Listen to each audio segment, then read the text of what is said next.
Hi, and welcome back to my channel. My name is Auralia. I'm so excited that you are here. Today's video is going to be style advice that I would give myself over the ages. I'm going to take a look several years back, probably 3 decades, to talk a little bit about what I would tell myself then, knowing what I know now. If you are new here, the content that I provide is all around style and fashion for the plus-size mature woman. I am a firm believer that life is way too short to live without style. I post 1 to 2 times a week, so if you're interested in this type of content, please make sure to hit the subscribe button and the notification bell. That way you can join the family and our little community here so that you don't miss anything. This video was actually inspired by Jules Beth. She actually did one where she went 10 years back and essentially style advice she would give her 18-year-old self. And I thought it was such an interesting idea, and because I'm kind of limited in the types of videos that I can put up right at the moment because I have recently had surgery and doing try-on style stuff is just not feasible. I figured that, this is actually a great subject matter, so I hope she doesn't mind that I am borrowing her idea and expanding on it. I will leave her channel and that video linked in the description bar down below. You really should go check her out. She is trying to hit the 1,000 subscriber milestone. I think she's trying to get that target by February, so if you could go and give her some love, I would really appreciate it. Let her know that I said hi. She is such a lovely girl, and I wish her the best of luck. All right, let's go ahead and dive in. Like I said, I decided to go back 30 years and look at myself at each decade from my 20s to now and talk a little bit about some of the stuff that I would tell myself if I had the chance to. So let's start out with 1990. 1990, grunge had firmly taken hold. Everybody wanted to live in Seattle. Flannel, grungy makeup, dark lips, At 1990, I always seemed to be looking for the perfect red matte lip. And that's the thing that I remember the most of the 90s. There are a few other things in reflection, as to what I would tell myself. And the first thing I would tell myself to stop brushing my hair. Stop brushing my hair because I was fighting my natural curl. I had a lot of natural curl and wave in my hair, but I wanted straight hair, and so I would brush it. And what ended up happening is I would have really fluffy hair as a result. It was, I guess, a look, but not the best look for me. So that is the number one thing I think I would tell myself. Just stop brushing your hair. Stop fighting your curl. The next thing is to get some jeans and relax. I didn't own any jeans when I was going to school. I was going to school at a community college, living at home, actually getting dropped off at school. At a community college, it's a lot different than an actual university because people don't live on campus. They either had like a full-time job or they had some other job. And so I didn't see a lot of the same things that I saw once I transferred to a full university. When I was going to college in the second half of my college career, I lived on campus and the atmosphere was so different. People would roll out in their sweats and go to class, barely brush their hair, maybe throw on some hoop earrings. But for me, at that point in time, I was dressing up to go to school. I was wearing slacks or skirts and flats and whatnot. I was 22 years old, and I had no pair of jeans. That was just how I was, and I enjoyed that look. So I would just tell myself to relax and get some jeans. The next thing I would tell myself in 1990 is that Liz Claiborne bags were not high-end designer handbags. I didn't know the world of handbags until I got to college, and I had a roommate who was into Liz Claiborne especially, and I thought, oh my God, she's spending so much money on her handbag and I need to get in on that, and so I remember saving up my money my first year of college so that I could go to Dillard's and buy myself a Liz Claiborne handbag and matching wallet. And they were not even 100% leather, only the trim was leather. But I thought that I was so stylish and that I was ballin' because I got myself a Liz Claiborne handbag and matching wallet. It was just crazy. It's hilarious. It opened my eyes to a whole new side of designer fashion and really got me thinking about designer fashion. I just really had no clue about that type of stuff. The next advice I would give myself back in 1990 is that I should have bought the Estee Lauder Night Recovery Serum. I was shopping around for my, looking at my Liz Claiborne bags, and I happened to go by cosmetics, and I went over to the counter, and she's all like, she's talking to me about the Estee Lauder skincare, and she put a little bit of the Night Recovery Serum on the back of my hand and rubbed it in, and I was amazed at how soft my skin was when she did that. And I remember her telling me, yeah, this is new. It just came out. And I was like, whoa, I was like, this is nice. But I really wasn't into skincare back then because the most that I did was wore moisturizer with sunscreen because I was in my early 20s. I didn't feel like I needed any skincare at the time.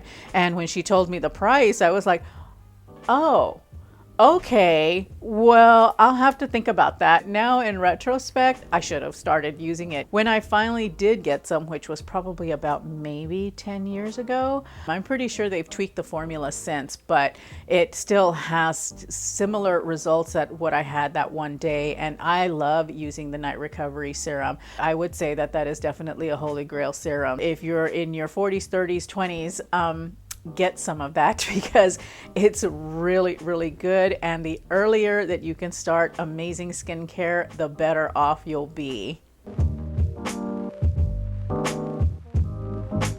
Now, jumping ahead another 10 years to the year 2000. And that was a time in my life where I was in my early 30s. And I honestly have to say that even from a style perspective, but more importantly from a body acceptance perspective, I really, really came into my own in my 30s. That is when I started to really experience and believe in the power of myself as a woman. So the advice that I would give to myself in the year 2000, buy 20 backups of Garden Botanica Sweet Joe lipstick. I don't know if you remember Garden Botanica, but they were a essential oil and perfumery, but they also sold makeup, and you could create your own custom scents if you were doing the perfume thing, but the makeup side is really what caught my attention for Garden Botanica. And they had a lipstick called Sweet Joe. Sweet Joe was my perfect nude. It was just the right hint of brown and pink, and it was beautiful, beautiful. I went through 3 tubes of that lipstick, but I did not buy backups, and I was really, really sad. I found one about maybe 5 or 6 years ago in a box of stuff. It had gone rancid and the color had gone off a little bit as well. So sadly, I cannot find a lipstick like that. I think that if I had to take a stab at what might come close, potentially a MAC lipstick called Modesty is a close match to it. It's still a little bit too light, but Sweet Joe was such a wonderful, wonderful shade. I had it in a lip gloss form and I had the lipstick form, and I wore them to no end back in the year 2000. The other advice that I would give myself in the year 2000 is just say no to dragonfly chokers. That was back when Buffy the Vampire Slayer, Charmed, I think were the 2 shows that come to top of mind back in the early 2000s, of shows that I absolutely loved watching, especially Charmed. And I thought that, I was some Wicca fairy princess in my dragonfly choker. I don't know that it was the best look for me, but I was having fun with that, because fashion at that point had taken a really whimsical kind of turn, and those naturey type things were really big. And so I was following the trend, and probably should have really taken a close look. That is definitely advice that I would give myself. The other bit of advice that I would give myself is that I should have kept that red leather blazer. I had a 100% leather blazer that was a beautiful shade of red. And now that leather blazers have come back around as being a new classic, as I would call it, I really, really wish that I had held on to mine. It was beautiful and I wore it and I loved it. I rocked that red leather blazer at work, at play. It didn't matter. I was having so much fun wearing it and enjoying it and styling it, and people would compliment me on it all the time. I just felt like a bad bee in that red leather blazer, and I really, really, really wish I had not given it up. I don't know what I was thinking, because it would still fit today. It would. And so I'm really bummed out about that. And then once again, stop brushing your hair. I was still fighting the natural texture of my hair. I had no idea that styling tools could really help me with my hair, and so it was a curly, frizzy mess. I really wish that I had learned how to use a curling iron, but I hadn't at that point. It wasn't until a few years later that I started using a curling iron just on the face framing parts of my hair, and it really made a big difference. So moving ahead another 10 years to 2010. In 2010, for myself personally, I was developing a more classic aesthetic. And this was back when I was 42, getting ready to be 43 years old. And I was really, really in my groove as far as the style aesthetic. At that point, I knew that I loved pencil skirts. I knew that I loved wrap dresses. I knew that I should wear an empire waist, as Stacey London used to say on What Not to Wear. For me, I would say that what I always was averse to were flats. And I always used to say, for like the first 3 or 4 years that flats made a comeback, my motto was, I'm not spending more than $20 on a pair of flats, because they're not going to be here. And why would you spend more than that on a pair of flats? Fast forward to now, and I've got like a few pretty expensive pairs of flats in my wardrobe, because I finally felt that they had been around long enough for me to make a big investment. And I'm glad that I did, because I do wear them. And of course, flats are still a thing. They're still here, and I think they're here to stay. Back then in 2010, you wouldn't find me dead in a pair of flats. And I think some of it had to do with the fact that at the time when flats reemerged, they reemerged with the rounded toe. The pointy-toed flat didn't come along until maybe a year or two after. And being petite with stumpy legs, I'm just like, rounded toe shoes just were not very flattering on me. If I could go back, I would tell myself, yeah, go ahead and invest in a pair or two of nice flats. Just make sure that they're pointy.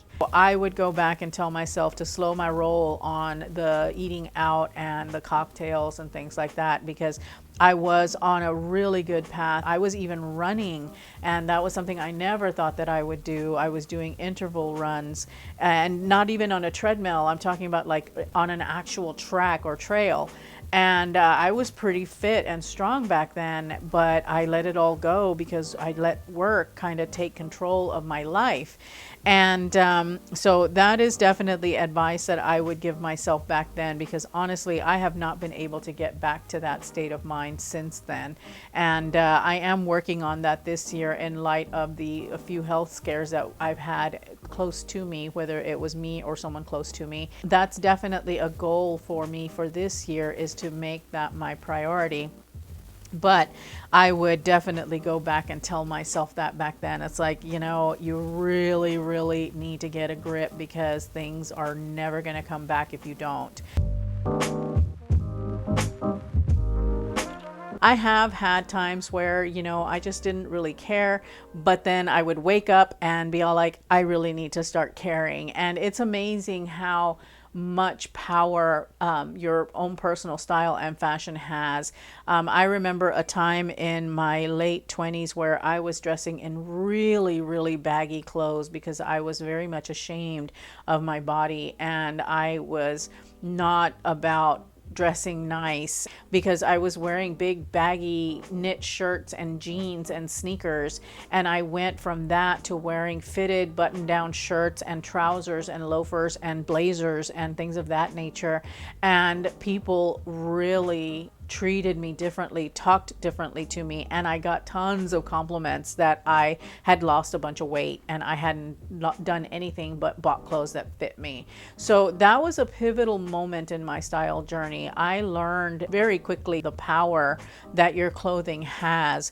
And also it occurred to me that it was a direct reflection of my mental state. I just didn't care at the time. And then I started caring, and it made a huge difference. I got promoted. I got a lot more respect from my peers. I got a lot more respect from my leadership team. It was just really, really eye-opening. What a difference just making that small change could make. That, I think, is the biggest takeaway that I have for myself in the last 30 years. I hope that you found this video entertaining. If you did, please make sure to check out a couple more that I've got for you right here. Thank you so much for watching. I truly appreciate it. Remember to live your life filled with confidence, grace, and style. I will see you in my next upload. Bye.